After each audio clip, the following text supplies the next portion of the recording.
Wiring na natin kagad to mga master. So ayan, dikitan muna natin ng lead. Ayan, lagyan din natin dito sa kabila. Ayan, at saka sa kabila. Siyempre ito din isa lagyan din natin. Ayan, para mabilis tayo makapadikit. Yung gamit natin na lead ay original Ichiban. Tsaka 60 ampere yung atin soldering iron. Tapos yung ginamit natin na wire dyan, ayan, number 22. So, silicone wire. Okay, lagyan natin ng lead. Hinangin na natin mga master. Sa paghihinang ay konting ingat para hindi magkadikit yung positive at negative. Para hindi masayang yung effort natin at hindi rin masayang yung BMS at hindi tayo magdobli gastos. Ganun lang kasimple. Dapat double ingat mga master. Sayang yung ating ginagawa kung ito'y magiging palpak. Ayan, hinang na natin ng maayos. At ganoon din dito sa kabila. Ayan, gupit tayo ng wire. Lagyan natin ng hinang para mabilis mo dumikit.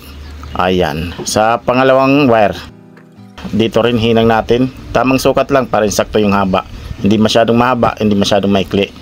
Yan, lagyan natin ng lead. Tapos idikit natin dito sa kanyang positive. So ganoon din sa kabila mga master. Lagyan natin yung wire, yung B-. Yan yung negative ng battery. So rekta natin ito.